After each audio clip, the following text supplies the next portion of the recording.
I'm still seeking the Lord. If it's 10 years or if it's 20 years or if it's a lifetime, if God says it, He's going to do it. I said, we'll put a coffee shop in here. And God began to send people then to catch in on that vision and begin to redo this coffee shop. Why wasn't the coffee shop vision implemented the year it was received? It wouldn't have been realistic at all because there was nothing in Lynch. Nobody was coming to Lynch. Nothing was there. By 2009, however, the story had changed. A revived ecosystem was drawing hunters, birders, and fishermen. Solomon's Porch was hosting thousands of out-of-state volunteers. The Portal 31 exhibition mine was attracting visitors from around the world. In God's due time, now we have traffic flow. We have motorcyclists, we have bicyclists, we have tourists, and they're just coming and they stop at the coffee shop. And it's central. And when they stop there, they're going to hear the message of hope in Jesus. Pretty incredible. Eric and Sissy Rutherford manage the Lamp House Coffee Shop. The building that we're in was built in 1921. It was originally the restaurant for the mining community here. The guys could get their dinner buckets filled to take into the mines. It sits directly across the street from Portal 31, which is the exhibition mine. And last summer, I think they had about 1,200 people a month go through that mine. Kim Ferguson is a pastor from Cape Girardeau, Missouri, and a man with a front row seat to the transformation of the old miners' restaurant. This fella comes down, looks around from Missouri. And the first question he asked me was, "What do your children do?" And I said, "I have a nurse." I said, "I have a kindergarten teacher." And I said, "And the baby boy, he's in the coffee business." And Lonnie kind of perked up and said, "Well, then we have to show you something." In the middle of our tour of the ministry, he takes us into the old cafe, and I realize a partially put together coffee house. I looked at him and he pointed at me and said, "I know why you are here."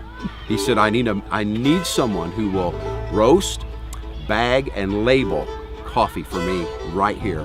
And I said, "My son can do that." And so all of a sudden, a couple of different blends of coffee, and Lamp House Coffee is a reality. In the middle of a recession, God opened up a coffee shop in Lynch, and it's flourishing, and it doesn't owe anything. It's paid for. In addition to providing employment opportunities, the Lamp House staff pray for the sick and jobless on a daily basis. I think we were open for 3 days, and a lady walked through the door. She was looking for work, which we didn't have at the time, but told us her name and said, "If you mention my name in town, people are going to say all kinds of terrible things about me." And we kind of raised an eyebrow. But she said, "Here's the thing though, everything they'll say is true. I had a drug problem, I dealt drugs, I stole to pay for my habit, but God's changing all that." And she reached across the counter 3 days open and said, "And I need you to pray with me about that." If someone asks you for prayer, stop and do it. That's kind of our policy here at the coffee shop. And the Lamp House isn't the only new presence on Lynch's once bustling Main Street. And now there are other things that are reopening in town. That's just amazing. This bathhouse just across the street, this is where thousands of miners took showers every day when they came directly out of the mines. It's been sitting empty for a long time now, but the ministry will be using it to house several small businesses. The shops on Main, as they're being called, include a laundromat, gift shop, candleworks, and a dulcimer factory. And of course the dulcimer is such a mountain instrument, and they expect in the beginning probably to employ 10 people. Another recent acquisition is the former Miners Market. Reborn as the Black Mountain Exchange, it provides Lynch with a grocery store, gas station, and outdoor outfitting service. It's kind of going to be a one-stop shop for them. They can come in, get their fishing pole, come in, get their fishing license, get their hunting license, go out, enjoy their afternoon or their weekend, and then bring back whatever it is that they've caught and shot and taken care of it in the same store. The Exchange also hosts a farmer's market every Saturday. And local people can bring things they grow in the garden and sell them, and they can keep that money as income. There are even plans to transform the dusty Portal 31 maintenance shop into a water bottling plant. A vision that will create dozens of jobs and put Black Mountain Mist in refrigerators everywhere. And the volunteers just keep coming. Last year, I want to say we had between 2,500 to 3,000 people, and I had to turn people away. Not because we didn't want them here, but because we didn't have room in our lodging facility for them. They've just made a difference. They've absolutely made a difference. This movement of God is the greatest movement of God in one location that I've seen in more than 50 years of ministry. Some say the scene is reminiscent of Ezekiel's prophetic vision, and one Dottie Russell has seen too. After a long drought, the old bones of a proud mining community are beginning to stir. And now the city has taken on a whole new feel. They have put together a fabric of ministries in this area which is absolutely, it's monumental. And all these buildings now are revived and alive again. They're putting things in them. It's been a big improvement. When you drive down through town, you wouldn't recognize it now as compared to 15 years ago. To see new life in the buildings, that also brings a real sense of vitality, pride to the community. Everyone that's alive now has driven past them, walked past them their entire lives, and that's associated with their sense of where they've been and consequently who and what they are. If God could use cookie dough to bring a new awareness of himself in a community and his love for a community, how much more could he do with things that other people would see? If we showed these people that God can bring life to a town, he can bring life to a soul that is dying. That's what transforming revival is. It's just allowing God to use your cookie dough to minister in Jesus' name and bring the message of hope in him. While challenges remain in the city that Cole built a century ago, there is no denying that something new and wonderful is underway. Wednesday night, you don't plan on anything here because everybody's in church. They just know in their heart that God means for them to be here because he's here. That's the number one thing, he's here. There are people who've been praying for years or decades or generations to see what we're seeing now. So it all started with prayer and a little cookie dough. 100 years ago, people were coming here from multiple countries, and they were coming here to work in the mines. Now people are coming here from around the world, and they're coming here simply to see what God is doing. If we will allow him to be first and foremost, if I can repeat from the Bible, eyes have not seen, ears have not heard what he has in store for us. We've absolutely sensed something different here. It's amazing. It really, the whole community, the whole region, it is amazing sense of the presence of God here. It's real. It's real.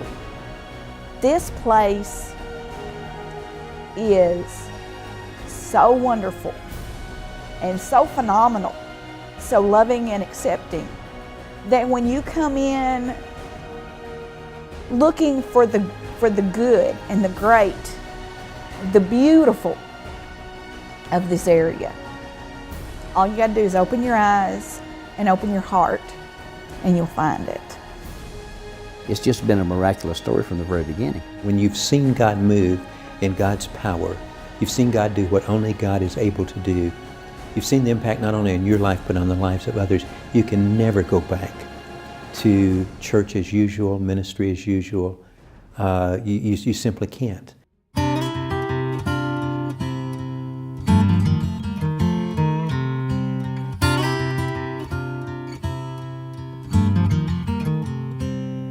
The hand of the Lord was upon me, and he set me down in a valley. The valley was filled with old bones now, and the bones were very dry.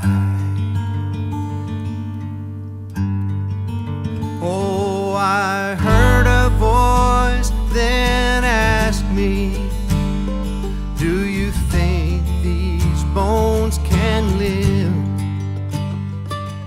I said, Lord, please grant me sight to see the life none but you can give. He said, summon now my quickening breath, and I will wrap these bones with skin. So I did as he commanded me, and those bones did rise again. Oh, they're stirring and rising and reaching for the sky. They're living and breathing and shouting, we won't die. Resurrection, new direction, a people for his glory. The splendid one, his kingdom come, it's all a brand new story. Oh, we're stirring and rising and reaching for the sky. We're living and breathing and shouting, we won't die. The wondrous one, his kingdom come, it's such a grand finale. Quickening breath has conquered death, new hope flows in the valley. There's hope within the valley. Hope within the valley.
Show me the way around it. We must climb a great high mountain to reach God's gracious kingdom. In His word you'll find the strength if you will just believe it. You don't have to move that mountain, just help me, Lord, to climb it. You don't have to move that stumbling block, show me the way around it.